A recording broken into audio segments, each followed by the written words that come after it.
Hello guys, good morning. कैसे हो आप सब? आपका एक बार फिर से स्वागत है आपके अपने चैनल आई विल पर, जिसमें कि हम कर रहे थे मीन्स आंसर राइटिंग की सीरीज़। और आज हम आ जाते हैं अपने लेक्चर नंबर 7 पर। ठीक है, आज हम आ जाते हैं अपने लेक्चर नंबर 7 पर और आज हम करवाने वाले हैं टोटल 20 क्वेश्चन की सीरीज। और इसमें पॉलिटिक, गवर्नेंस और international relations, it means GS2 के जितने भी क्वेश्चन हैं, मतलब प्रोबेबल क्वेश्चन जितने आ सकते हैं, उसकी फुल लेंथ सीरीज़ है ये। ठीक है, तो चलिए आज का लेक्चर शुरू करते हैं। अगर आपका इसको मैक्सिमम बेनिफिट लेना है तो आपको क्या करना होगा, आपको सबसे पहले क्वेश्चन देखना है, वीडियो पॉज करनी है, अपने एक पेज लेना है, पेन लेना है और उसके बाद उसमें अपने ब्रेनस्टॉर्मिंग किए हुए पॉइंट्स लिखने हैं। देन वीडियो आपको चलानी है और उसके बाद देखना है इस आंसर में कितने सारे पॉइंट्स लिखे हुए हैं और देन आपको देखना है कि आपका इम्प्रूवमेंट कितना हुआ है। ठीक है, तो इसी तरीके से आपको करना होगा। तो चलिए आज का लेक्चर शुरू करते हैं फर्स्ट क्वेश्चन के साथ। ठीक है, तो आज का जो हमारा फर्स्ट क्वेश्चन है वो कहता है, highlight the role played by MP led scheme in creating community asset based on local needs, also critically evaluate the recent move to suspended. Highlight the role played by MP led, इसने बोला है कि role played by MP led scheme ने क्या role play किया है community assets को create करने में जो कि लोकल नीड्स के बेस पे हैं, and critically evaluate the recent move to suspend it. और जो अभी रिसेंट मूव लिया गया है सस्पेंड करने का एमपी लेड स्कीम को, तो उसको आपको क्रिटिकली इवेलुएट करना है। मतलब एक तरफ आपको लिखना है कि वो सही है, एक तरफ लिखना है आपको गलत है। ठीक है, तो आपको कितनी 2-3 चीज़ें आपको बॉडी में लिखनी है। क्या क्या? सबसे पहले तो role played by MP led scheme. ठीक है, ये आएगा आपका इंट्रो में। ठीक है, फिर लिखना है आपको क्या लिखना है, क्रिटिकली इवेलुएट। फिर आपको क्रिटिकली इवेलुएट करना है कि जो गवर्नमेंट ने अभी रिसेंटली एमपी लेड स्कीम को सस्पेंड किया है तो उसके क्या वो सही किया है, गलत किया है, जो भी है। ठीक है, और उसके बाद आपको अकॉर्डिंगली कंक्लूजन दे देना है। तो इस तरह से चलेगा हमारा ये क्वेश्चन। देख लेते हैं आंसर में हमारे क्या लिख रखा है। तो इसमें लिख रखा है कि सबसे पहले मेंबर जो भी एमपी लेड स्कीम है वो 1993 में इंट्रोड्यूस की गई थी। क्या ऑब्जेक्टिव था? ऑब्जेक्टिव था to enable the MPs to suggest and get development works executed based on locally felt needs with emphasis on creation of durable assets. Main emphasis क्या था कि जो लोकली फेल्ट नीड्स थी ड्यूरेबल एसेट्स को create करने की। ठीक है, तो वो चीज़ करवानी था मेन इसका मकसद। ठीक है, मतलब टॉप डाउन अप्रोच नहीं, बॉटम अप अप्रोच के साथ एमपी लेड स्कीम को लाया गया था। ठीक है, और ये क्रूशियल कैसे रहा है, क्योंकि इसकी ये सक्सेसफुल के कुछ पॉइंट्स बता रहे हैं कि MP led has been crucial in creating community assets over the year, which is evident from the fact that initially only 5 lakh was allocated to each MP. मतलब इतना इंपॉर्टेंट है कि पहले केवल 5 लाख दिए जाते थे और अब कितने दिए जाते हैं, 5 करोड़ रुपीज़ दिए जाते हैं हर एक एमपी को। ठीक है, तो 2015 से लेकर 2020 के बीच की बात करें तो 2 लाख करोड़ एलोकेट किए गए थे एमपी लेड स्कीम को, और ओनली 10% अनस्पेंड थे। मतलब 90% जो अमाउंट था वो स्पेंट हो गया है एमपी लेड स्कीम का। ठीक है, तो इससे इसकी इंपॉर्टेंस पता चलती है कि इसने कितने सारे कम्युनिटी एसेट्स को क्रिएट किया होगा। उसके बाद रोल ही हमें बताना है। ठीक है, तो सबसे पहले एमपी लेड जो है एक पावरफुल टूल है जिससे कि लोकल कैपेबिलिटीज़ बढ़ती हैं, वहाँ के एसेट्स बढ़ते हैं। ठीक है, और मेनली क्या है, गांव में या फिर जो लोकली फेल्ट नीड्स हैं जैसे कि building roads, pathways, bridges and railway amenities, ये सारी बिल्ड होती हैं। उसके बाद इसका बहुत सारा अमाउंट तो हमारी एजुकेशन पे या फिर ड्रिंकिंग वाटर फैसिलिटीज़ पे, इलेक्ट्रिसिटी प्रोविजनिंग पे, इन सब पे भी स्पेंड होता है। जैसे कि 2017 तक की बात करें, नियरली 19 लाख प्रोजेक्ट्स जो थे 45,000 करोड़ के, वो एमपी लेड स्कीम के अंडर सैंक्शन कर दिए गए हैं। ठीक है, एमपी लेड स्कीम जो है नेचुरल और मैन मेड जो कैलेमिटीज़ कई बार आती हैं उसमें भी काफ़ी ज़्यादा सक्सेसफुल रही हैं। ठीक है, तो ये सारी चीज़ें इसके रोल को बताती हैं कि सबसे पहले तो ये सारी चीज़ें क्रिएट करने में इम्पोर्टेंट रहे हैं, फिर ड्यूरेबल एसेट्स को क्रिएट करने में भी इम्पोर्टेंट इनका रोल रहा है, और उसके बाद चाहे मैन मेड कैलेमिटी हो चाहे नेचुरल कैलेमिटी हो उसमें भी ये हैंडी हो जाते हैं। तो रिसेंटली क्या है, कोरोना के कारण गवर्नमेंट ने एमपी लेड स्कीम को 2 ईयर्स के लिए क्या कर दिया है, सस्पेंड कर दिया है। तो ये वाइड क्रिटिसिज्म है, इसके में वाइड क्रिटिसिज्म क्यों है, मतलब जो क्रिटिसाइज कर रहे हैं वो क्या बोल रहे हैं, it is a anti federal move. कि फेडरलिज्म की एंटी फेडरल मूव है, गवर्नमेंट जो है जितनी भी पावर उसको सेंट्रलाइज करना चाहती है, रिसोर्सेज को हाईजैक करना चाहती है। दूसरी चीज़ क्या है, ये एमपी से पूछ के नहीं किया गया। ठीक है, suspended without consultation of MPs.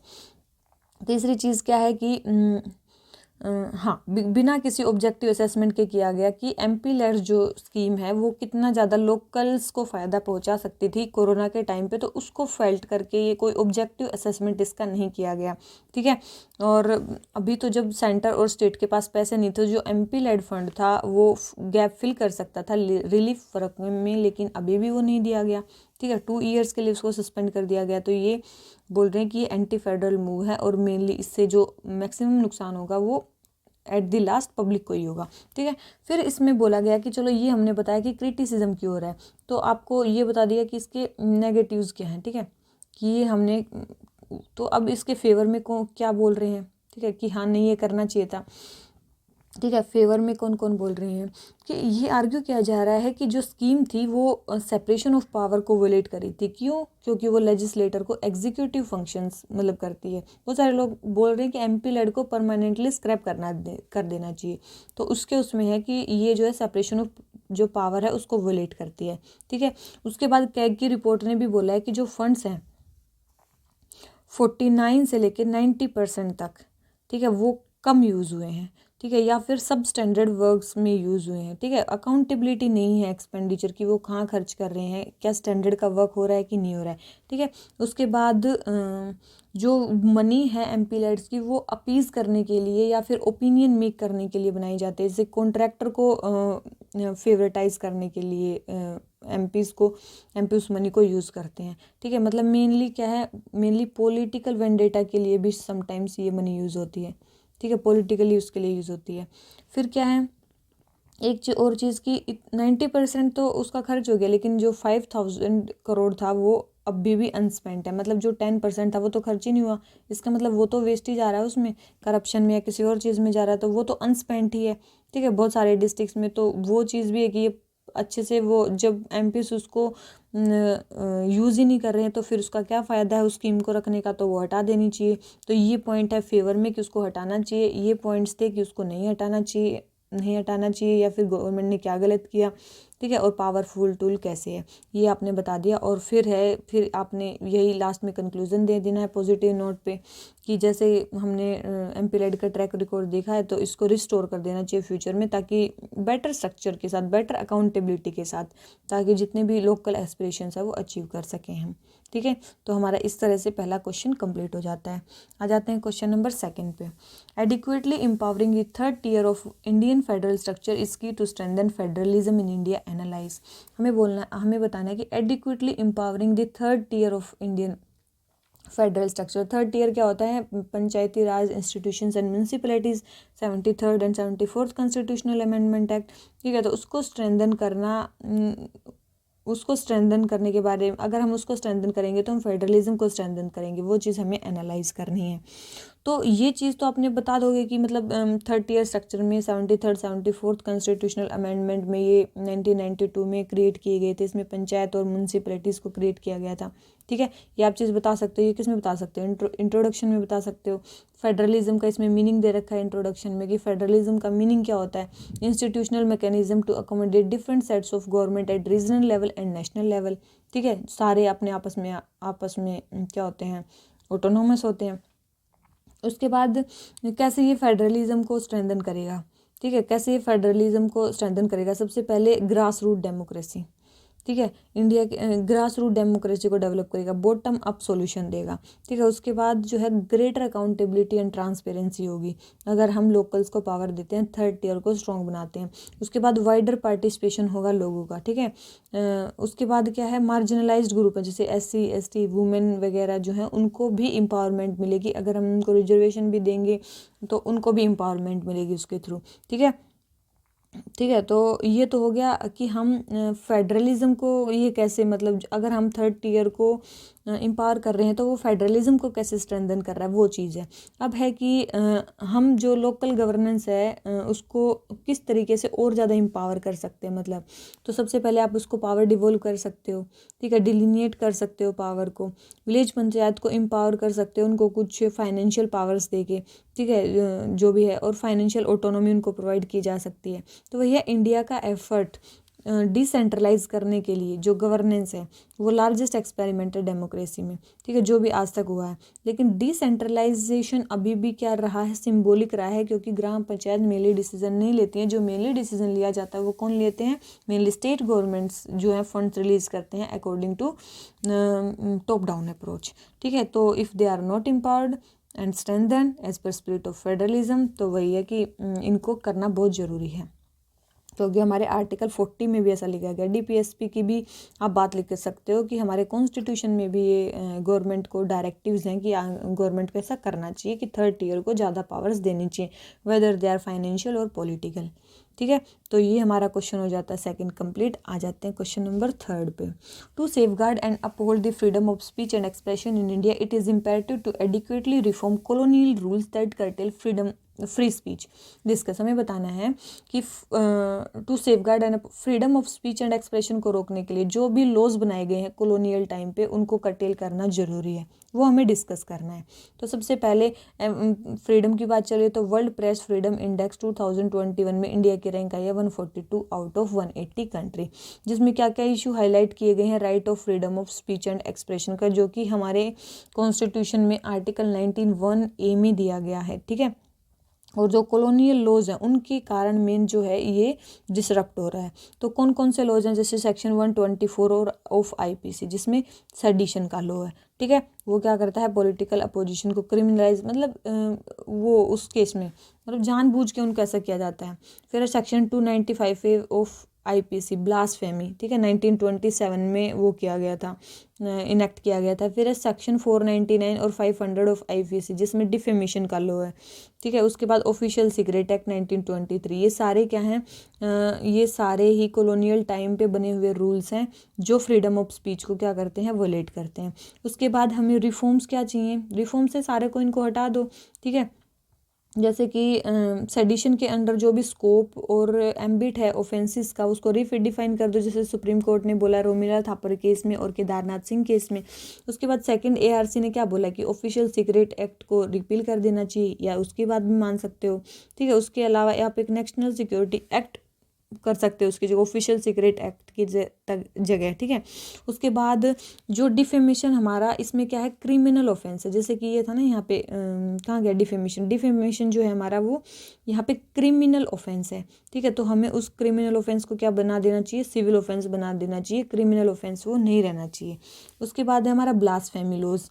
Blasphemy laws जो है उसको भी हमें अमेंड करना चाहिए ताकि वेगनेस हट जाए वहाँ से। ब्लास्फेमी में जो लॉज हैं वो काफ़ी क्लियर होनी चाहिए, उसमें वेगनेस नहीं होनी चाहिए, आर्बिट्रीनेस नहीं होनी चाहिए, क्योंकि जो आर्बिट्रीनेस या वेगनेस है वो डिस्क्रिशनरी पावर प्रोवाइड करती है एग्जीक्यूटिव के हैंड में कि वो मिसयूज़ कर देते हैं उन पावर्स का, ठीक है। तो वो चीज़ें नहीं होनी चाहिए। फिर आप कंक्लूजन में लिख सकते हो कि right to freedom of speech and expression वो जो है इंटीग्रल राइट है हमारे सिटीजन्स का, और हमारी डेमोक्रेटिक सोसाइटी के लिए भी लैंडमार्क है। तो गवर्नमेंट को ट्राई करना चाहिए कोई भी जो एम्बिग्यूटीज़ हैं लॉ में वो हट जाएं और इन राइट्स को कंट्रोल करते हैं, ठीक है। तो ये आप क्या कर सकते हो, ऐसे कंक्लूड कर सकते हो, ठीक है। तो ये आपने बता दिया कि क्या क्या आपको रिफॉर्म करनी चाहिए, क्या क्या लॉज हैं, और आपने स्टार्टिंग में एक उससे भी आपने एक डेटा भी बता दिया, ठीक है।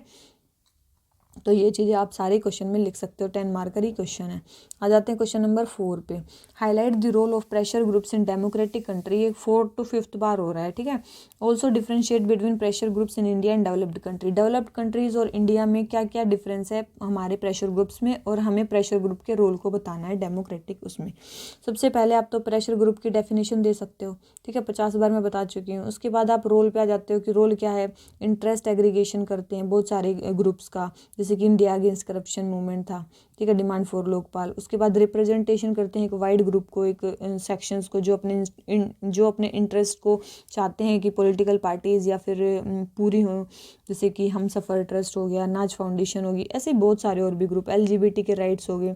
उसके बाद मेडिएशन, गवर्नमेंट और पीपल के बीच में अवेयरनेस को रेज करते हैं, पॉलिसी फॉर्मुलेट करते हैं, ठीक है, पॉलिसी फॉर्मुलेशन में हेल्प करते हैं। जैसे कि इंडिया अगेंस्ट करप्शन था, उन्होंने लोकपाल बिल बनवाया, तो पॉलिसी बनवाई ना गवर्नमेंट से, ठीक है, तो लेजिस्लेटिव एक्शंस भी करते हैं। और किसके थ्रू करते हैं, समटाइम्स प्रोटेस्ट होते हैं, पब्लिक ओपिनियन को मोबिलाइज करते हैं, एजिटेशंस ये करते हैं, ठीक है, लेजिस्लेटिव एक्शंस इनके होते हैं। तो ये सारी चीज़ें होती हैं। उसके बाद है कि इन्होंने पूछा है कि कंपैरिजन करना है हमें इंडिया और डेवलप्ड कंट्रीज़ के प्रेशर ग्रुप के बीच में, ठीक है। तो क्या क्या है, सबसे पहले तो है significance of pressure group. America में क्या है ना, प्रेशर ग्रुप को फोर्थ पिलर माना जाता है, गवर्नमेंट का फोर्थ ऑर्गन माना जाता है गवर्नमेंट का। लेकिन इंडिया में अभी तक वो उतनी इम्पोर्टेंट प्लेस, सिग्निफिकेंट प्लेस है, वो अभी तक नहीं वो कर पाए हैं, ठीक है। उसके बाद क्या है, हमारे प्रेशर ग्रुप का टारगेट, ठीक है, हमारे प्रेशर ग्रुप्स का टारगेट। यूके में क्या है, जो मेनली इंडिया और यूके में मेनली क्या है, जो कैबिनेट है और जो सिविल सर्वेंट्स हैं, वो मेन टारगेट्स होते हैं हमारे प्रेशर ग्रुप के, ठीक है, फॉर लॉबिंग। पार्लियामेंट नहीं होती है। जबकि जो अमेरिकन प्रेशर ग्रुप्स हैं, वहाँ पे जो मेनली लॉबिंग होती है वो प्रेसिडेंट या फिर पार्लियामेंट के अगेंस्ट होती है कि वो लॉ कैसे बनाते हैं।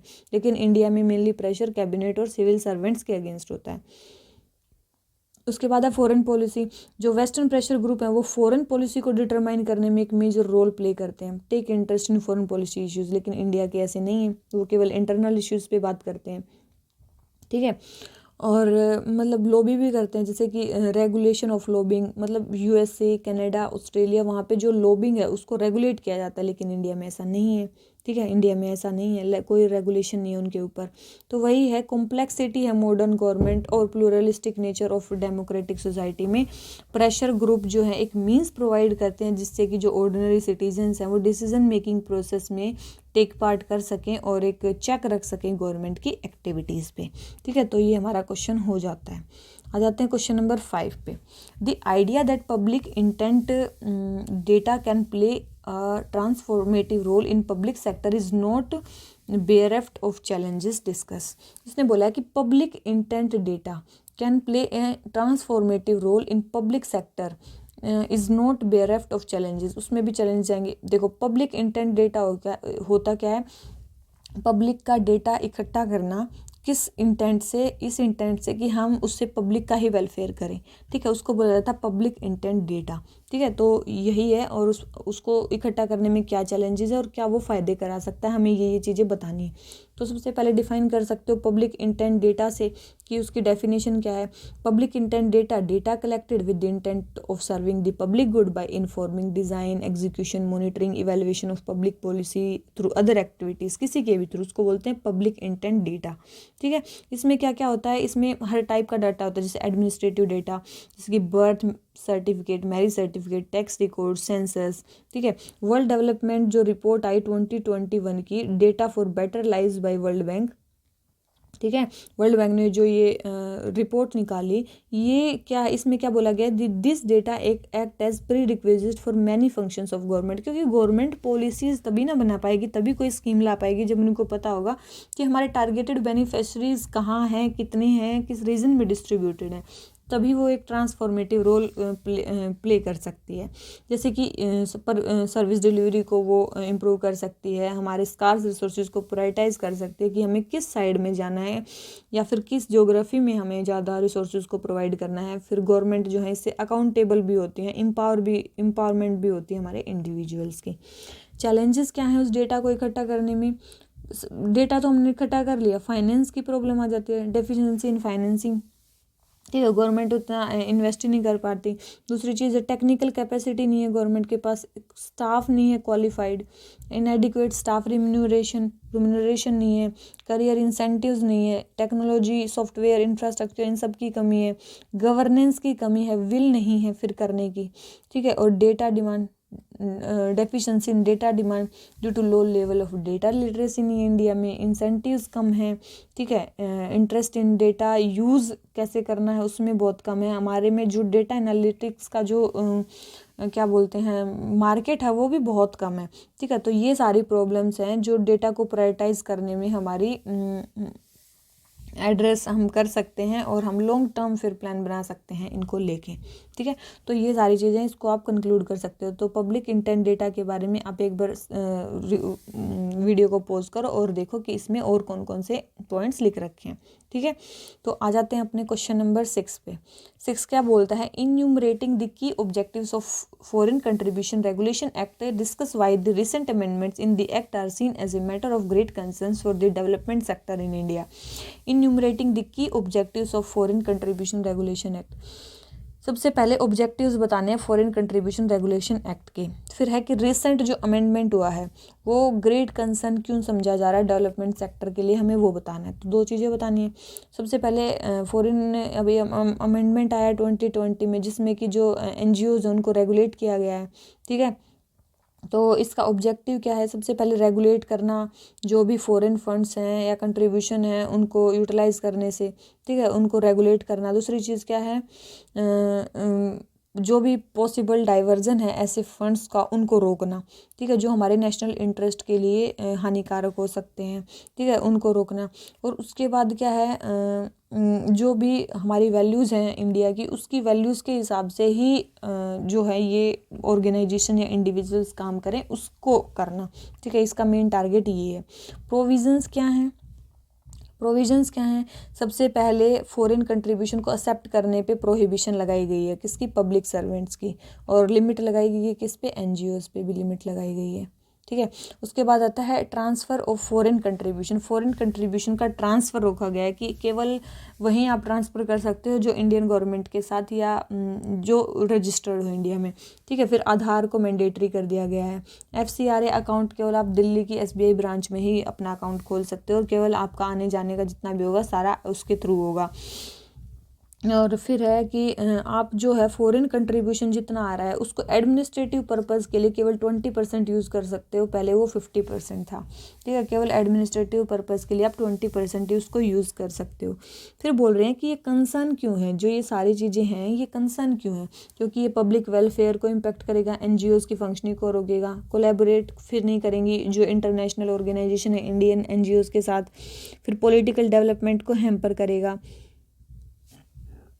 ठीक है। Hinder ease of doing business नहीं होएगा उससे, सोशल वर्कर्स की जो इनकम है वो कम हो जाएगी, तो फिर वो सोशली क्यों इतना ज़्यादा सोशल इश्यूज़ पे ध्यान देंगे। तो वही है, गवर्नमेंट ने ये अमेंडमेंट किए हैं, मेन गवर्नमेंट का इंटेंट है कि ट्रांसपेरेंसी और अकाउंटेबिलिटी लाना, ठीक है, rather than monitoring, better monitoring करना और जो भी फॉरेन फंड्स हैं उसको जो भी मिसयूज़ हो रहे हैं उनको स्टॉप करना, ठीक है। तो ये सारी चीज़ें हैं कि इलेक्ट्रॉनिक फंड रेजिंग प्लेटफॉर्म जैसे कि सोशल स्टॉक एक्सचेंज वैसा आप क्रिएट कर सकते हो ताकि वो उनको रेगुलेट कर सके, ठीक है। तो आप एक अलग बॉडी बना सकते हो उनको रेगुलेट करने के लिए। एक फाइन बैलेंस होना चाहिए लेजिस्लेशन में और वॉलंटरी सेक्टर की वर्किंग में, ठीक है, ताकि कोई सब्जेक्टिव इंटरप्रिटेशन ना हो लो की और पॉसिबल मिसयूज उसका ना हो सके।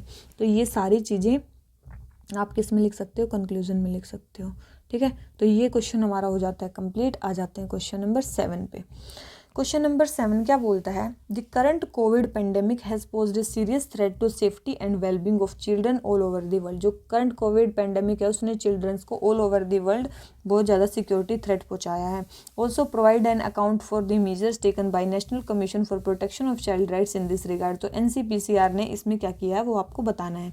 सबसे पहले करंट पेंडेमिक के बारे में बता सकते हो कि क्या क्या उसने नुकसान पहुंचाया, हर एक सेक्टर को पहुंचाया, लेकिन बच्चों को थोड़ा और ज़्यादा नुकसान हुआ है। बच्चों को क्या हुआ है, सबसे पहले आइसोलेशन, कॉन्टैक्ट रिस्ट्रिक्शन और इकोनॉमिक स्लोडाउन के कारण मेंटल हेल्थ पे उनकी बहुत वो हुआ है, ठीक है। मेंटल हेल्थ पे इतने ज़्यादा इशू क्यों है, क्योंकि एक तो पीयर कॉन्टैक्ट रिड्यूस हो गया है, अपॉर्चुनिटीज़ कम हो गई हैं, स्ट्रेस रेगुलेट नहीं हो पा रहा है उनका, ठीक है, एंजाइटी प्रॉब्लम्स आ रही हैं, पेरेंटल मेंटल इलनेस और ज़्यादा हो रही है, घर में डोमेस्टिक वायलेंस हो रहा है, उसके कारण बच्चों की मेंटल हेल्थ डिस्टर्ब हो रही है, चाइल्ड माल ट्रीटमेंट उनके साथ किया जाता है। उसके बाद क्या है, जैसे कि डिसेबिलिटीज़, ट्रोमा, उनको तो जो हैं वो और ज़्यादा मतलब पॉवर्टी की तरफ जा रहे हैं, उनकी और ज़्यादा जो इकोनॉमिक कंडीशन है वो ख़राब हो रही है, ठीक है। और कोविड के कारण तो बहुत सारे बच्चों ने तो अपने या तो एक पेरेंट या 2 पेरेंट खो दिए हैं, जिसके कारण वो पॉवर्टी में चले गए, उनकी फूड इनसिक्योरिटी आ गई है बहुत ज़्यादा, उनकी हेल्थ पे, न्यूट्रिशन पे, इम्यूनाइजेशन पे, एजुकेशनल नीड पे, हर एक चीज़ पे फ़र्क पड़ रहा है। ठीक है। ऑर्फन्स हो गए हैं बहुत सारे बच्चे तो, ठीक है। और जो ऑर्फन्स है वो ट्रैफिकिंग और एक्सप्लॉयटेशन के भी ससेप्टिबल हो जाते हैं। तो वही है कि कितने बच्चे हुए हैं, फिर इसने डेटा दिया कि कितने बच्चे हुए हैं कि एटलीस्ट जो 3621 चिल्ड्रन है वो ऑर्फन हो गए हैं, और 26,000 से भी ज़्यादा ने तो अपने एक पेरेंट को खो दिया है। तो एनसीपीसीआर ने कैसे किया है, तो एनसीपीसीआर ने एक ऑनलाइन ट्रैफिकिंग प्लेटफॉर्म डिवाइस किया बाल स्वराज के नाम से, कोविड केयर लिंक, जिसमें चिल्ड्रन जो केयर या प्रोटेक्शन की नीड में है वो वहाँ पे अपना वो कर सकते हैं, ठीक है। उसके बाद है ये स्टेट्स पे और यूटीज़ पे रिस्पॉन्सिबिलिटी डाल दी है कि जितना भी डेटा है वो उनको अपलोड करना होगा अपनी वेबसाइट्स पे, ठीक है। कमीशन जो है वो इंफॉर्मेशन गेट करेगा कि उस डेटा के थ्रू की चाइल्ड जो है उसको क्या बेनिफिट्स मिल रहे हैं, क्या उसको मॉनेटरी गेन्स हैं, क्या इंटाइटलमेंट स्टेट की तरफ से मिल रहा है, ठीक है। और कमीशन ही आइडेंटिफाई करेगा कि अगर स्टेट को कोई फाइनेंशियल नीड है इससे रिलेटेड तो वो उसकी फाइनेंशियल नीड जो है गवर्नमेंट से पूरी करवाए, ठीक है। और सोशल मीडिया मतलब वही है, कमीशन के सोशल मीडिया चैनल्स पे भी है, जैसे कि व्हाट्सएप, ट्विटर, फेसबुक, टेलीग्राम, ताकि कोई भी बच्चा अगर कहीं पे फंसा हुआ तो वो वहाँ पे टैग कर दे, जिससे कि जिसने या फिर एडवर्टाइज कर दे, कोई भी अगर एडॉप्शन के केसेस हैं उनको भी कर सकता है, ठीक है। तो जितने भी चिल्ड्रन से रिलेटेड प्रॉब्लम है सारी कमीशन जो है वो देखेगा, ठीक है। तो बच्चों की वेलबींग और सेफ्टी के लिए जो है इम्पोर्टेंट है कि जितने भी स्टेक होल्डर्स हैं, सेंटर और स्टेट या फिर सिविल सोसाइटी जो है, नॉर्मल सोसाइटी, कम्युनिटी जो है वो इसमें टेक पार्ट ले सकते हैं ताकि बच्चों का मैक्सिमम डेवलपमेंट हो सके, ठीक है। तो ये है। आ जाते हैं क्वेश्चन नंबर 8 पे। क्वेश्चन नंबर 8 क्या बोलता है, various challenges need to be address in order to successfully eradicate the menace of bonded labour in India, discuss. बहुत सारे चैलेंजेस हमें एड्रेस करने पड़ेंगे सक्सेसफुली इरेडिकेट करने के लिए बॉन्डेड लेबर को, वो बताना है हमें। सबसे पहले ILO फोर्स्ड लेबर कन्वेंशन 1930, ठीक है। फोर्स्ड और बॉन्डेड लेबर होती क्या है, उन्होंने ये डिफाइन किया, all work or service which is exacted from any person under threat of a penalty or for which the person has not offered himself or herself voluntary, या फिर वो जो खुद नहीं कर रहा है उसको बोलते हैं, ठीक है। और ILO ने 1998 में एक declaration on fundamental rights and rights at work भी कमिट किया है, जिसको सब मेंबर्स ने वो किया है, ठीक है, साइन किया है। फिर है ग्लोबल स्लेवरी इंडेक्स 2018, जिसमें क्या बताया गया है कि 8 मिलियन पीपल जो है मॉडर्न स्लेवरी के अंदर रह रहे हैं इंडिया में, ठीक है। 8 million people global slavery index के, मॉडर्न स्लेवरी वही बॉन्डेड लेबर की फॉर्म में रह रहे हैं इंडिया में, ठीक है। उसके बाद इंडिया ने क्या है, bonded labour system abolition act भी प्रोमलगेट किया 1976 में, और 1985 में भी उसको अमेंड किया। फिर भी उसके बहुत सारे चैलेंजेस हैं, जैसे कि बॉन्डेड लेबर का हमारे पास सर्वे नहीं है, हमारे पास प्रॉपर डेटा नहीं है, अंडर रिपोर्टिंग हो रही है केसेस की, अगर हमें मिल भी जाते हैं तो उनका रिहेबिलिटेशन बहुत ज़्यादा फ्लॉड है। उसके बाद प्रैक्टिकल चैलेंजेस बहुत सारे हैं, जैसे कि एडिक्वेट री इंटीग्रेशन ऑफ विक्टिम्स नहीं हो पाता है, lake of human and financial resources नहीं है, ठीक है। ऐसे मतलब जो प्रैक्टिकल चैलेंजेस हैं वो भी आ रहे हैं। जो लॉज तो बन जाते हैं लेकिन उनका इम्प्लीमेंटेशन, ठीक है, अवेयरनेस लोगों के बीच में, तो जैसे कि मिनिमम वेज एक्ट को लेके, bonded labour system abolition act को लेके वो है ही नहीं। तो रिसेंटली NHRC ने एक मतलब एडवाइजरी इशू की है बॉन्डेड लेबर के रिगार्डिंग, जो कोविड के कारण इम्पैक्ट हो रहे हैं, ठीक है। तो वही है कि जो ILO का जो डोमेस्टिक वर्कर कन्वेंशन है हमें उसको रेटिफाई करना चाहिए, उसको क्या करना चाहिए, स्ट्रेंथन करना चाहिए, और जितने भी और ज़्यादा स्टेप हैं जो ह्यूमन ट्रैफिकिंग को लेके, या फिर एडिक्वेट हमें फाइनेंशियल रिसोर्सेज प्रोवाइड करने हैं, या फिर ह्यूमन रिसोर्स प्रोवाइड करना है लोकल गवर्नमेंट को, तो ये सारी चीज़ें हमें माइग्रेंट वर्कर्स को प्रोवाइड करनी चाहिए, और एक नेशनल एक्शन प्लान बनाना चाहिए जितने भी विक्टिम्स हैं मॉडर्न स्लेवरी के उससे रिलेटेड, ठीक है। और अवेयरनेस लोगों के बीच में होनी चाहिए। तो ये सारी चीज़ें आप कर सकते हो बॉन्डेड लेबर के मीनैक को रिमूव करने के लिए। आ जाते हैं क्वेश्चन नंबर 9 पे। In the background of recent military coup in Myanmar, discuss why a stable Myanmar is important for India. ये क्वेश्चन भी पिछले लेक्चर में इंटरनेशनल रिलेशंस वाले क्वेश्चन उसमें हो चुका है। उसने बोला है कि म्यांमार में जो अभी रिसेंटली मिलिट्री काउप हुआ है, तो वही पूछ रहे हैं कि क्यों एक स्टेबल गवर्नमेंट रिक्वायर्ड है इंडिया के लिए। तो वही है, रिसेंटली म्यांमार में की जो मिलिट्री है जिसको तात्मा 2 भी बोलते हैं, वो रिसेंटली उसने पावर सीज कर लिया है, ठीक है, 3rd टाइम में, और ये सारी चीज़ें हम करवा चुके हैं पहले, ठीक है। बहुत सारे लीडर्स को अंडर डाल दिया है। तो वही बात बोल रहे हैं कि स्टेबल म्यांमार इंडिया के लिए क्यों इम्पोर्टेंट है, सबसे पहले जियो पॉलिटिकल इंटरेस्ट हमारे हैं, जैसे कि neighbourhood first policy, act east policy, diplomacy Indian Indo Pacific. इसके लिए जो म्यांमार है वो काफ़ी इंपॉर्टेंट है, लोकेशन उसकी काफ़ी इंपॉर्टेंट है, जो हमारे एक तो नॉर्थ ईस्ट से जुड़ता है, दूसरा बे ऑफ बंगाल से जुड़ता है। चाइना और इंडिया दोनों ही इसके नेबरिंग पार्टनर है, तो इसके लिए भी स्ट्रेटेजिक लोकेशन की भी इसकी अच्छी है। हमारे अंडमान निकोबार के भी क्लोज है। उसके बाद नेशनल सिक्योरिटी हमारे नॉर्थ ईस्ट से जुड़ा हुआ है, तो जो भी हमारे इश्यूज़ हैं कुछ कुछ सेम है, जैसे कि नागालिम वाला जो इशू है वो इंडिया और म्यांमार दोनों का ही है। NSCM जहाँ पे प्रोटेस्ट कर रही है, तो एक अनस्टेबल म्यांमार वो डायरेक्ट इम्पैक्ट कर सकता है हमारे इंटरनल सिक्योरिटी पे। इकोनॉमिक इंटरेस्ट इंडिया ने वहाँ पे इन्वेस्ट भी कर रखा है, जैसे कि India Myanmar Thailand trilateral highway, Kaladan multi modal project, ठीक है, म्यांमार पोर्ट ऑफ सिटवे, ये सारी चीज़ें ही जो हैं इन वहाँ पे इंडिया ने इन्वेस्ट कर रखा, तो हमारे इकोनॉमिक इंटरेस्ट भी हैं वहाँ पे।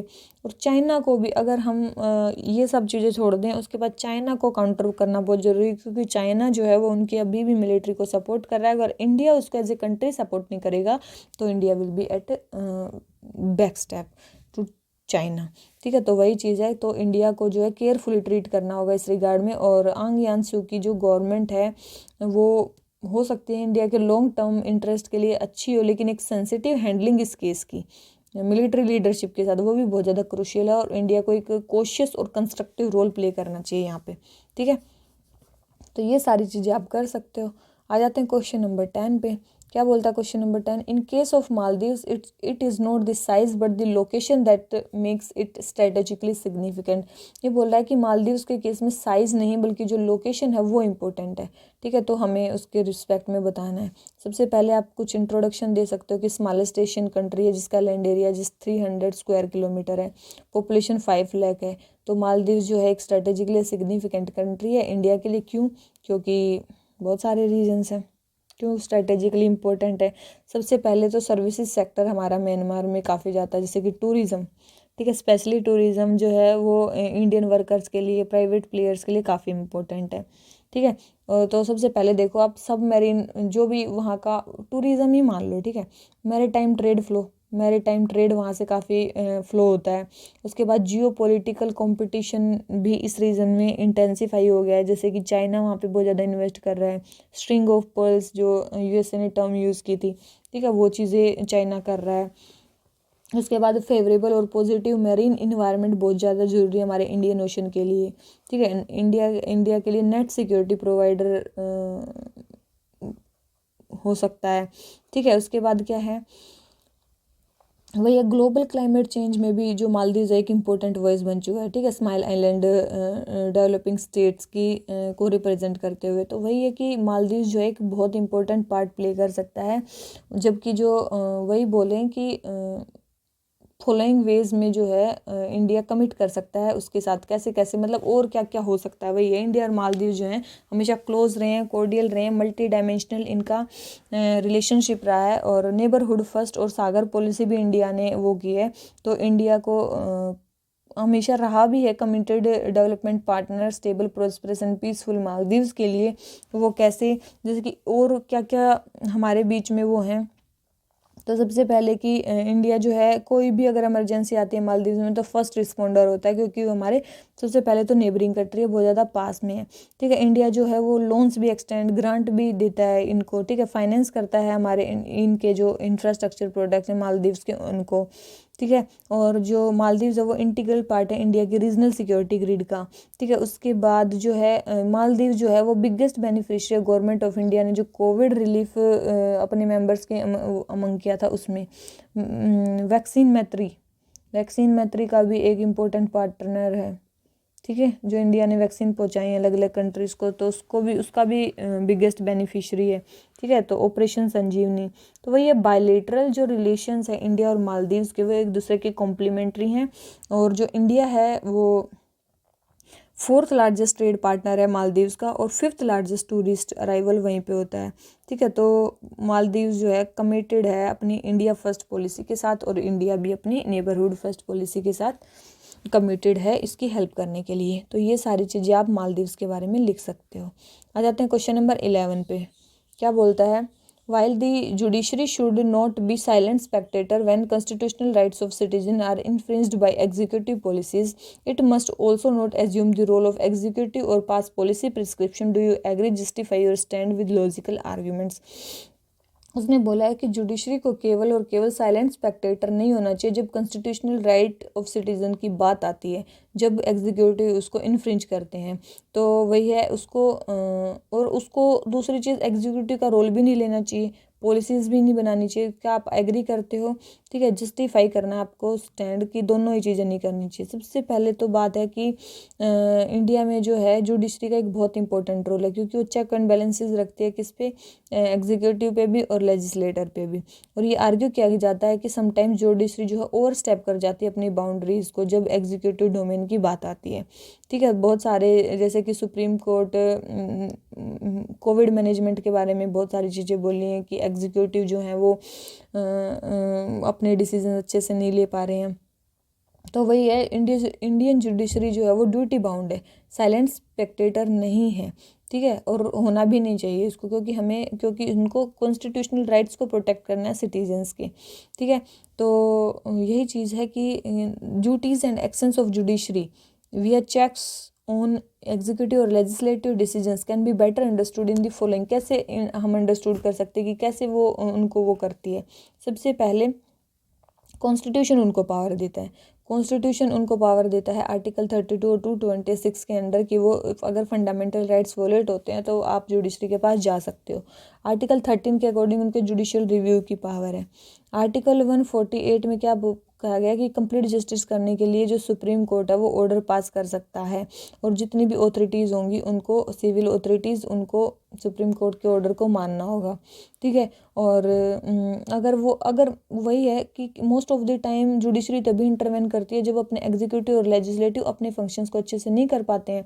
तो वही है जैसे कि विशाखा गाइडलाइंस उसकी वजह से आई हैं, पॉल्यूशन को कंट्रोल करने में दिल्ली में सुप्रीम कोर्ट ने अपना रोल इंक्रीज़ किया है। उसके बाद कोर्ट्स की कॉन्स्टिट्यूशनल ड्यूटी है कि वो पॉलिसी ड्राफ्ट बनाएं।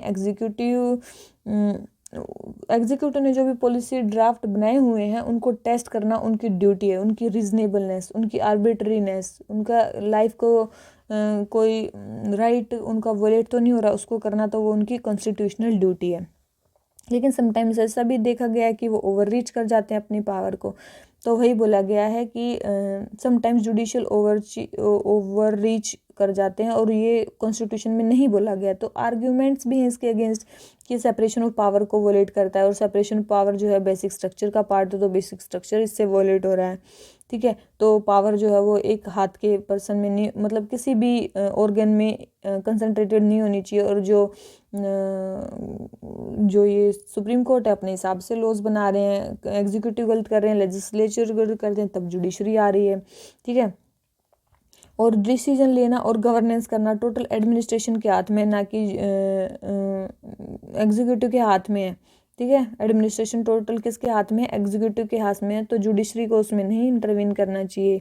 और जुडिशरी के पास एग्जीक्यूटिव के पास एक्सपर्टीज़ भी है उनको पॉलिसी डिसीजन को इम्प्लीमेंट करने की।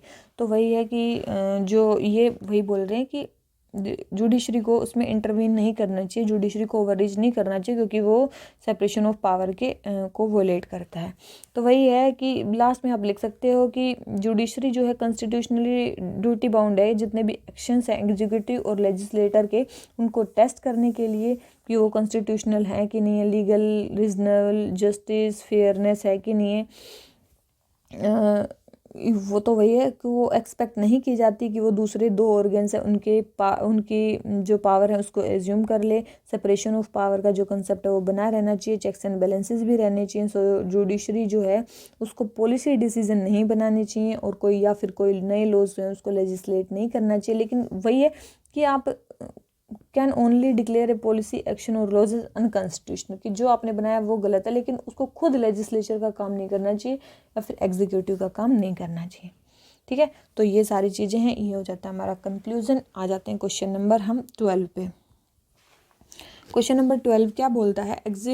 Effective legislatures are measured by their outcomes and not by their output. देखो इफेक्टिव लेजिस्लेचर्स मेजर किए जाते हैं अपने आउटकम से, ना कि आउटपुट से। एनालाइज करना है इंडियन पार्लियामेंट की फंक्शनिंग को। देखो पार्लियामेंट में क्या लॉज बनते हैं उसको बोलते हैं आउटपुट, और जब ये ग्राउंड पे इम्प्लीमेंट होते हैं और उनके आउटकम आते हैं उसको बोलते हैं आउटकम। ठीक है, तो वही है, इसने बोला कि इफेक्टिव लेजिस्लेचर वो हैं जो आउटकम से मेजर किए जाए, ना कि देयर आउटपुट से। तो भैया पार्लियामेंट जो है हमारी डेमोक्रेसी में उसका सेंट्रल लोर है, वो रिप्रेजेंटेटिव बॉडी है, वो चेक रखती है गवर्नमेंट पे। ठीक है, जितने भी लेजिस्लेटिव प्रपोजल्स हैं वो एग्जामिन करती है डिटेल में और फिर पॉलिसी डिसीजन बनाती है। अभी अगर बात की जाए पार्लियामेंट का आउटपुट बहुत ज़्यादा है, जैसे कि अगर इसकी लोकसभा के प्रोडक्टिव सेशन की बात करें, बजट सेशन की, 107% प्रोडक्टिव था। 13 बिल उसमें इंट्रोड्यूस किए गए थे। ठीक है, तो आउटपुट तो बहुत ज़्यादा है। ठीक है, लेकिन वो ट्रांसलेट नहीं हो रहा आउटकम्स में। क्यों? क्योंकि पुअर प्लानिंग है, check marking of laws making, मतलब केवल चेक मार्क किया जाता है कि ये लॉ हो गया, ये लॉ हो गया, लेकिन उसके इम्प्लीमेंटेशन पे तो चेक मार्किंग होती नहीं है। तो वही चीज़ है। तो कुछ आर्ग्यूमेंट्स दिए गए हैं कि सबसे पहले रशिंग है लॉज को पास करने की। ठीक है, एक बहुत कम टाइम दिया जाता है डिबेट्स और डिस्कशंस को। इसमें कुछ डेटा यूज़ किए गए हैं। ठीक है, आप उसको यूज़ कर सकते हो, वीडियो पॉज करो और डेटा देखो उसके बारे में क्या क्या डेटा लिखा हुआ है। उसके बाद low frequency of meeting and poor attendance, parliament की मीटिंग्स ही बहुत कम होती हैं। उसके बाद आ जाता है less referral to committees, committees के पास बहुत कम बिल जाते हैं। Data is very important in this question, very important is data. ठीक है, डेटा बहुत इंपॉर्टेंट है। उसके बाद आता है misuse of money bill. Money bill का जो गवर्नमेंट है वो मिसयूज़ करती है, बहुत सारे बिल्स को मनी बिल की तरह पास करवा के उनको मतलब डिबेट और डिस्कशन से राज्यसभा के उससे बाहर निकाल दिया जाता है। इंक्रीज इन डिसरप्शंस बहुत ज़्यादा हो रही हैं। तो वही है, कॉन्स्टिट्यूशनल मैंडेट को फुलफिल करने के लिए ये ज़रूरी है कि जो पार्लियामेंट है वो इफेक्टिवली काम करे। तो उसके लिए क्या क्या ज़रूरी होगा? सबसे पहले तो मीटिंग डेज बढ़ाए जाएँ, रिसर्च अप्रोच का यूज़ किया जाए, कमेटीज़ का यूज़ किया जाए, सफिशिएंट टाइम दिया जाए एमपीज़ को इश्यूज़ को एग्जामिन करने के लिए, ऑल स्टेक होल्डर अप्रोच का यूज़ किया जाए। ठीक है, पब्लिक फीडबैक लिया जाए। ठीक है, वही है। तो ये सारी चीज़ें अगर गवर्नमेंट करेगी तो आउटकम बेस्ड होगी जो हमारी पॉलिसी मेकिंग होगी, ना कि आउटपुट बेस्ड। ठीक है, तो बस यही आप कंक्लूड कर सकते हो। आ जाते हैं क्वेश्चन नंबर 13 पे। क्या बोलता है? Fiscal federalism in India has evolve with time. Fiscal जो फेडरलिज्म है वो टाइम के साथ इवॉल्व हुआ है। हमें डिस्कस करना है डेवलपमेंट रिसेंट ईयर्स में कि क्या क्या है जो फिस्कल मतलब फिस्कल फेडरलिज्म सबसे पहले होता क्या है? फिस्कल फेडरलिज्म होता है financial power between a country central government और अदर फॉर्म्स ऑफ गवर्नमेंट में जो पावर्स डिस्ट्रीब्यूटेड होती हैं उसको बोलते हैं फिस्कल फेडरलिज्म। ठीक है, 1991 में हुआ, वेट 2005 में आया, प्लानिंग कमीशन हट गया, नीति आयोग आया, उससे भी फिस्कल फेडरलिज्म हुआ। सेंट्रल स्टेट फिस्कल रिलेशन, मतलब वैसे ये सेंट्रली स्पॉन्सर्ड स्कीम्स हैं बहुत सारी, तो उसके थ्रू जो है फिस्कल फेडरलिज्म मेंटेन रहता है। ठीक है, और क्या है फिर वही है कि fiscal relations between centre and state have made major structural changes due to which initiative taken as per latest needs and development priorities especially in last few years such as। देखो इसने बोला गया कि फिस्कल रिलेशन कैसे कैसे वो हुए। देखो एक तो बहुत सारी सेंट्रली स्पॉन्सर्ड स्कीम जो हैं वो रैशनलाइज हो गई, इंक्रीज हो गई हैं 10 to 25%। इट मीन्स लोकल जो नीड्स हैं उनके हिसाब से इम्प्लीमेंटेशन हो रहा है लॉ का, पॉलिसीज़ का। उसके बाद है यूनाइटेड जो फंड्स हैं वो स्टेट्स को जो फंड्स हैं वो ज़्यादा जा रहे हैं। जैसे कि 14 फाइनेंस कमीशन था, उसने बोला था कि 32% से 42% फाइनेंशियल डिवोल्यूशन होना चाहिए। जीएसटी को जो लाया गया वो भी फिस्कल पावर्स को डिवॉल्व करने के लिए लाया गया था। सेंट्रलाइजेशन प्लानिंग का एरा ख़त्म होना और डिस्क्रिशनरी ग्रांट जाना। ठीक है, नीति आयोग का बनना। वही आउटकम बेस्ड बजटिंग। ठीक है, अब की बार जो बजट में वर्ड यूज किया गया था वो थी आउटकम बेस्ड बजटिंग। ठीक है, तो वही है ट्रांजिशन आउटपुट बेस्ड नहीं आउटकम बेस्ड होना चाहिए। ठीक है, तो वही है लास्ट में देखो ये development monitoring and evaluation office of NITI Aayog and public finance of ministry of finance are key coordinator in finalising and monitoring this framework. ठीक है, आउटकम बेस्ड बजटिंग में। तो ये जो चेंजेस किए गए हैं स्टेट्स जो हैं, क्योंकि वो केवल कंट्री की ग्रोथ को ही ड्राइव नहीं करते, लेकिन वो सिटीजन्स की लिविंग स्टैंडर्ड को भी इम्प्रूव करने में हेल्प करते हैं। तो वही है, अगर हम स्टेट्स की एस्पिरेशंस को मीट करेंगे, वो फिस्कल फेडरलिज्म के लिए फॉरमोस्ट प्रायोरिटी होनी चाहिए और स्ट्राइकिंग बैलेंस होना चाहिए एफिशिएंसी और इक्विटी में, दोनों में। ठीक है, तो वही चीज़ है, ये आप कर सकते हो कंक्लूड। ठीक है, ये आप लिख सकते हो कंक्लूजन में। तो ये सारी चीज़ें हो जाती है हमारी फिस्कल फेडरलिज्म के बारे में। आ जाते हैं क्वेश्चन नंबर 14 पे। क्या बोलता है, the CBI is often cited as an example of rising politicisation of public institution in this, मतलब वही बोला है कि CBI जो है उसमें पोलिटिसाइजेशन बढ़ रहा है। ठीक है, तो आइडेंटिफाई करने क्या क्या इश्यूज़ हैं और क्या क्या किया जा सकता है। तो आप वही है, सबसे पहले CBI के बारे में लिख दो कि CBI क्या है। CBI is a premier organisation of central government to investigate crime related to corruption, और जितने भी मेजर क्राइम्स हैं उससे रिलेटेड। ठीक है, और इसको मतलब बोला जाता है कि पॉलिटिकल पार्टिसिपेशन इसमें बढ़ रहा है। ठीक है, पोलिटिसाइजेशन इसका बढ़ रहा है, पब्लिक इंस्टीट्यूशन का पार्टिसिपेशनशिप इसमें बढ़ रही है। तो कैसे इसका पता चलता है, transfer of officers middle of investigation में ट्रांसफ़र कर दिए जाते हैं। समटाइम्स CBI को as a political vendetta use किया जाता है, जिससे कि वेस्ट बंगाल में कन्फ्रंटेशन हो गया उनका।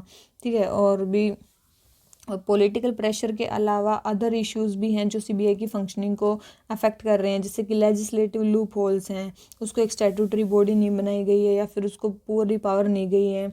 एडमिनिस्ट्रेटिव हर्डल्स हैं, उनके पास कोई एक पूरी बॉडी नहीं है जो वो कर सके।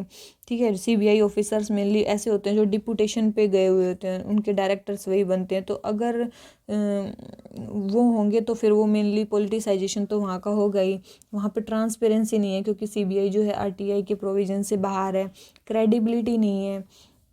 ठीक है, मिसमैनेजमेंट करते हैं बहुत सारी चीज़ों का, जैसे कि पॉलिटिशियंस जो है मिस हैंडल करते हैं बहुत सारे इश्यूज़ का, जैसे कि बोफोर्स टैक्स स्कैंडल, हवाला scandal, Noida double murder case. ठीक है, ऐसे बहुत सारे ही हैं जिससे इसकी क्रेडिबिलिटी का लॉस हो रहा है। क्या स्टेप्स लिए जा सकते हैं इसकी इंडिपेंडेंस को इम्प्रूव करने के लिए, तो जैसे कि सेकंड ARC और LP सिंह कमेटी ने बोला था कि इसको लीगली बैक किया जा सकता है इसकी इंडिपेंडेंस को मेंटेन करने के लिए, और उसको स्टैट्यूटरी स्टेटस दिया जा सकता है।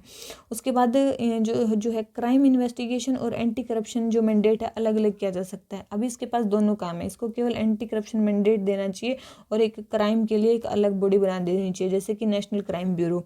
ठीक है, इसके बाद इंडिपेंडेंट प्रोसिक्यूटर्स होने चाहिए, कैपेसिटी बिल्डिंग होनी चाहिए, ऑफिसर जो हैं वो अपने ही कैडर में मतलब अलग होने चाहिए। जैसे UPSC इनको 2000 तक क्या था ना, CBI के जो ऑफिसर्स थे उनको भी UPSC रिक्रूट करती थी, डायरेक्ट रिक्रूटमेंट होता था, लेकिन अभी ऐसा नहीं है। ठीक है, तो वही होना चाहिए। फिर ट्रांसपेरेंसी होनी चाहिए इनकी वर्किंग में। तो ये स्टेप्स लिए जा सकते हैं CBI ताकि अपना रोल जो है एफिशिएंटली करे और फिस्कल जो फेडरल कॉन्स्टिट्यूशनल फ्रेमवर्क है वो हमारा अच्छे से चलता रहे। ठीक है, तो हमारा ये क्वेश्चन भी हो जाता है कंप्लीट CBI से रिलेटेड। आ जाते हैं क्वेश्चन नंबर 15 पे।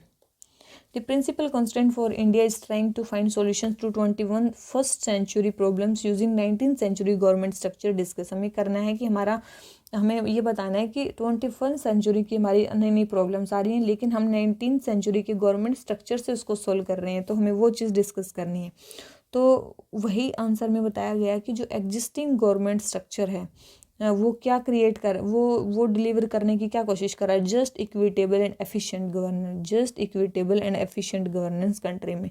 इसीलिए जो रिसेंट एक्सपीरियंसेस है वो दिखाया गया कि जो गवर्नमेंट स्ट्रक्चर है वो फेल्ड हुआ है डिजायर्ड रिजल्ट्स को प्रोड्यूस करने में, क्योंकि रिसेंटली 21st सेंचुरी में नई नई प्रॉब्लम्स आ रही हैं, जैसे कि climate change, public sector delivery, money laundering, cyber security, disruptive technologies, organised crime, counter terrorism issue. ये सारे इश्यूज़ क्या हैं, 21st सेंचुरी के इश्यूज़ हैं, लेकिन हमारी गवर्नमेंट कौन सी 19th सेंचुरी की चल रही है। ठीक है, तो इश्यूज़ क्या हैं, स्ट्रक्चरल इश्यूज़ क्या हैं। सबसे पहले अनड्यू एम्फेसिस दिया जाता है रूटीन फंक्शंस पे। ठीक है, मेन आउटकम पे उसका मेन एम्फेसिस नहीं है। दूसरी चीज़ है मिनिस्ट्रीज और डिपार्टमेंट्स, उसका प्रोलिफरेशन हो रहा है। ठीक है, लेकिन उसमें कोऑर्डिनेशन नहीं है। ठीक है, हायरार्की बढ़ती जा रही है और मल्टीपल लेवल पे, लेकिन कोऑर्डिनेशन उनके बीच में नहीं है। ठीक है, तो उससे करप्शन के चांसेस बहुत ज़्यादा हो जाते हैं। Risk avoidance, multi layered structure है तो वही रिवर्स डेलीगेशन का बहुत ज़्यादा वो हो जाता है। रिस्क कोई नहीं लेना चाहता अपने डिसीजन से, तो एक दूसरे पे वो थोपते रहते हैं कि हम ये नहीं करेंगे, हम ये नहीं करेंगे। ठीक है, कोऑर्डिनेशन ये तो मैंने बता ही दिया। तो वही एक तो नीड है कि हम गवर्नमेंट स्ट्रक्चर को ये रिफॉर्म करें, एक इंटीग्रेटेड अप्रोच बनाएं, जितने भी सब्जेक्ट्स हैं उनसे रिलेटेड एक सेपरेट पॉलिसी बनाएं ताकि तो फंक्शन कर सकें, और प्रमोट करें coordinated and implementation, create flatter structure by reducing the number of levels को हम कर सकते हैं, अकाउंटेबिलिटी उनकी ला सकते हैं। तो ऐसे ही आप कंक्लूजन में तो आप कुछ भी लिख सकते हो, ठीक है। कंक्लूजन में तो जितने इश्यूज़ हैं उनको सोल्व करने का तरीका आप लिख सकते हो, ठीक है। तो ये सारे जो चीज़ें हैं ये किसके हैं, 21st सेंचुरी की प्रॉब्लम है, और ये हमारे गवर्नमेंट स्ट्रक्चर में प्रॉब्लम है। अगर हम इनको ठीक कर देते हैं तो वही है हमारी 21st सेंचुरी की प्रॉब्लम 21st सेंचुरी के गवर्नमेंट स्ट्रक्चर से सॉल्व होनी चाहिए, ये भी आप लिख सकते हो। आ जाते हैं क्वेश्चन नंबर 16 पे। क्या बोलता है, how far has the governance in India achieved the twin objective of transparency और अकाउंटेबिलिटी। ये क्वेश्चन भी पहले आ चुका है कि ट्रांसपेरेंसी और जो अकाउंटेबिलिटी है उसके जो ट्विन ऑब्जेक्टिव्स हैं इंडिया में, उसको कैसे मतलब गवर्नेंस के थ्रू अचीव किया जा रहा है। तो ट्रांसपेरेंसी और अकाउंटेबिलिटी दो चीज़ें, ये क्या है, कॉर्नर स्टोन है हमारे प्रो पीपल गवर्नमेंट के, सिंस क्योंकि ये करप्शन को रिड्यूस करने में हेल्प करते हैं, फेवरेटिज्म को हेल्प करते हैं, नेपोटिज्म को कंट्रोल करने में हेल्प करते हैं, ठीक है। इंडिपेंडेंस के बाद जो हमारा इंडियंस का रूल तो आ गया, लेकिन लीगेसी किसकी रही, कॉलोनियल रूल की रही। अकाउंटेबिलिटी और ट्रांसपेरेंसी के फैक्टर जो थे वो इतने ज़्यादा वो नहीं रहे। तो क्या क्या स्टेप लिए जा सकते हैं, क्या क्या स्टेप लिए गए गवर्नमेंट के द्वारा, जैसे कि बहुत सारे कॉन्स्टिट्यूशनल स्टेप लिए गए, कैग का ऑफिस डाला गया, ठीक है। उसके बाद बहुत सारे लेजिस्लेटिव मेजर्स लिए गए, जैसे कि prevention of corruption act, Lokpal and लोक आयुक्त एक्ट, ठीक है, RTI एक्ट। तो ये सारे एक्ट भी ट्रांसपेरेंसी को इम्प्रूव करने के लिए। इंस्टीट्यूशंस बनाए गए, जैसे कि CVC, CIC, ED, CBI। तो ये सारे भी ट्रांसपेरेंसी और अकाउंटेबिलिटी को ही वो करने के लिए बनाए गए हैं। टेक्नोलॉजिकल इंटरवेंशन किया गया, जैसे कि SPARROW, smart performance appraisal report recording online window, Aadhaar enabled biometric attendance system, public financial management system, government e market place. ये सारी चीज़ें टेक्नोलॉजी के थ्रू इंटरवेन की गई। फिर अदर प्रोविजन, जैसे कि social audit, panchayati raj institution, civil society organisation, media, ये सारे जो है पार्टिसिपेटरी गवर्नेंस में हेल्प कर सकते हैं और ट्रांसपेरेंसी और अकाउंटेबिलिटी लाने में ग्रास रूट लेवल पे हेल्प कर सकते हैं।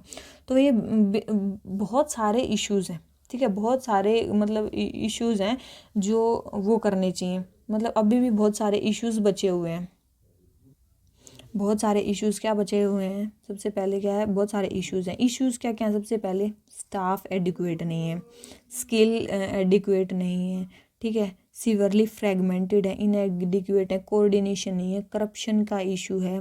उसके बाद ओपोजिशन पार्टीज़ की स्ट्रेंथ इतनी ज़्यादा नहीं है, ठीक है। उसके बाद अवेयरनेस नहीं है। तो ये सारे इश्यूज़ हैं, ये सारे इश्यूज़ हमारे किसके साथ हैं, किसके साथ है ये सारे इशू, ट्रांसपेरेंसी एंड अकाउंटेबिलिटी के साथ हैं ये हमारे इशू, गवर्नेंस में ही हमारे सारे इश्यूज़ हैं।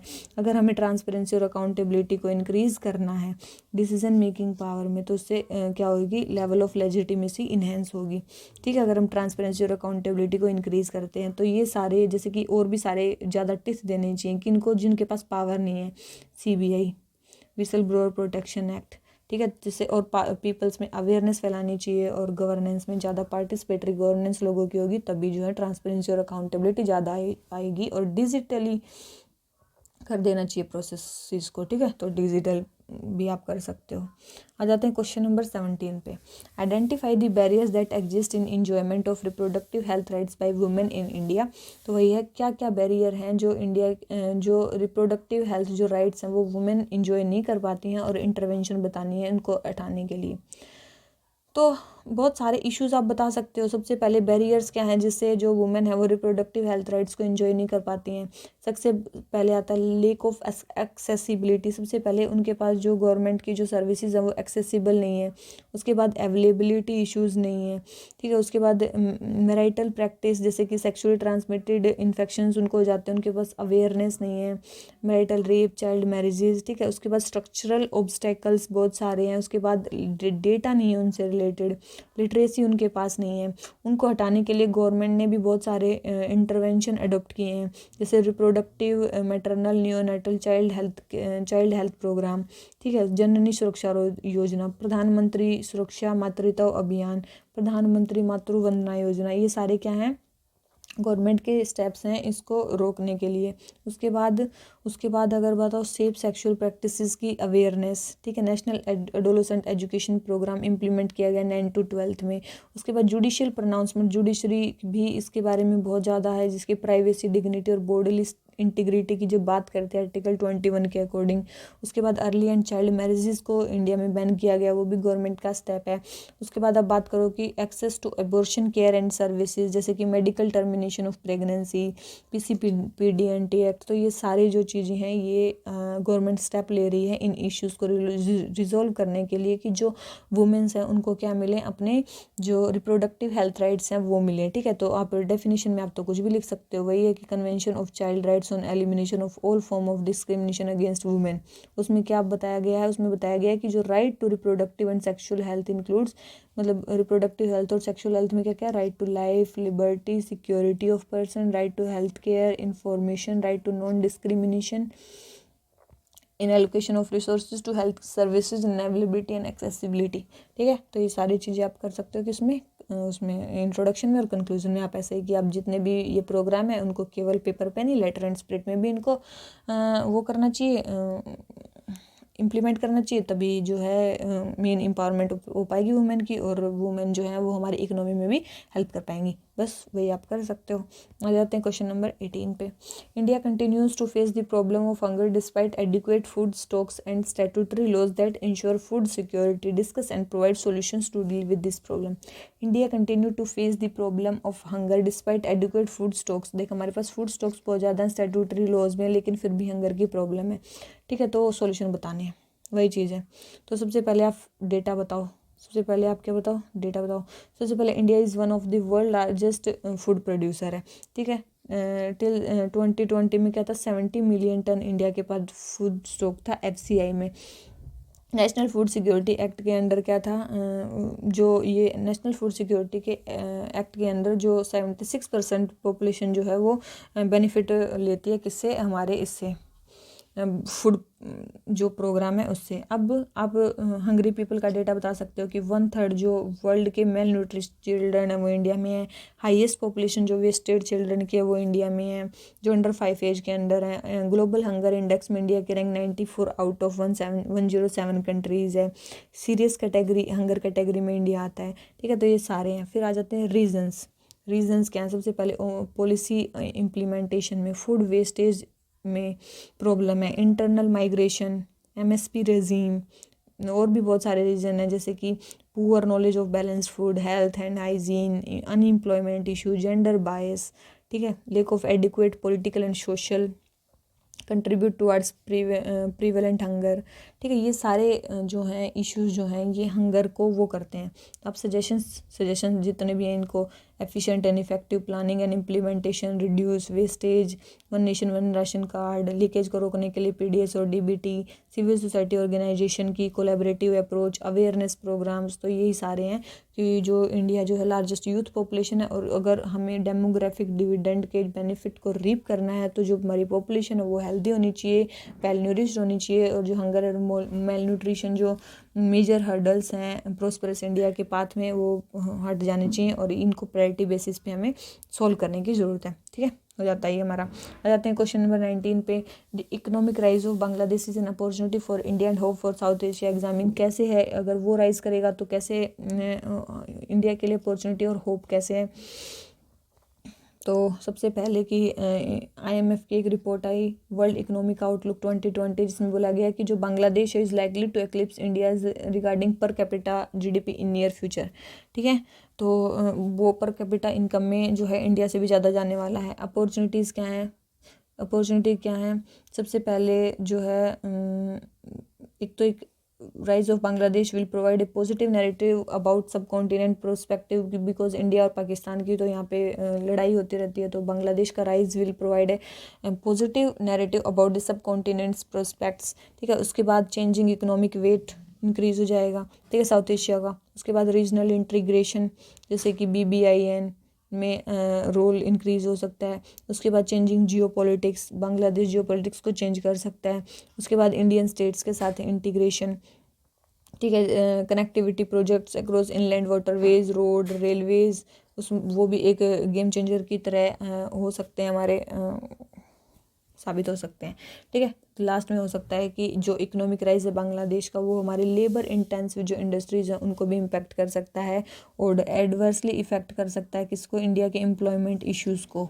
डिक्लाइन हो सकता है हमारे एक्सपोर्ट में। तो इंडिया को अगर बांग्लादेश की इकोनॉमिक राइज का बेस्ट यूज़ बनाना है तो उसको अपने प्रोडक्ट स्पेशलाइजेशन पे ध्यान देना होगा, कैपिटल इंटेंसिव एक्सपोर्ट्स पे ध्यान देना होगा। Also south Asia's rise can not be fulfilled without India's active cooperation and engagement. तो केवल बांग्लादेश से तो होगा नहीं, साउथ एशिया का जो वो है तो इंडिया का भी उसमें बहुत रोल है। तो leveraging the potential of culture and geography requires quick implementation of announced projects. ठीक है, तो ये this can be the conclusion of yours. ठीक है, अब आ जाते हैं क्वेश्चन नंबर 20 पे। Outcome of Afghan peace process में have serious implication for wider region discuss. ये क्वेश्चन आया था पहले। ठीक है, तो अफगान पीस प्रोसेस का जो आउटकम है वो सीरियस इम्प्लीकेशंस कर सकता है वाइडर रीजन के लिए। ठीक है, तो अफगान पीस प्रोसेस को अब वही है जो अभी इशू चल रहा है अफगान में कि तालिबान और अदर जो अफगान ग्रुप्स हैं उनके साथ नेगोशिएशंस चल रही हैं वायलेंस को रोकने के लिए, ये सब चीज़ें। तो ये क्या है, ऑनगोइंग इशू है। ठीक है, ये ऑनगोइंग इशू है। इस पे आप डेली न्यूज़पेपर में आर्टिकल्स देख सकते हो, तो वही सारी चीज़ें लिखी गई हैं। रिवर्सल ऑफ गेन हो जाएगा, risk of civil war, refugee crisis, resurgence of terrorism, changing power equations. तो वही है कि इसलिए अफ़गान पीस प्रोसेस बहुत ज़्यादा ज़रूरी है, क्योंकि जितनी सारी चीज़ें अब तक हुई हैं वो सारी पॉजिटिव नेगेटिव में चेंज हो जाएंगी। तो इस बैकड्रॉप में अगर हम तालिबान के साथ और अफ़गान गवर्नमेंट के साथ बाइन नहीं करेंगे तो बहुत सारा नुकसान हो सकता है। तो तालिबान को मनाना बहुत ज़रूरी है ताकि वो ह्यूमन राइट्स पे और डेवलपमेंट की बात करें, ना कि टेररिज्म की। ठीक है, तो ये सारी चीज़ें आप लिख सकते हो और ये ऑनगोइंग इशू है, तो ये चलता रहेगा। ये शायद अब की बार तो पेपर में नहीं आएगा। ठीक है, तो इसी नोट पे आज का लेक्चर ख़त्म करते हैं। Thank you very much, bye bye.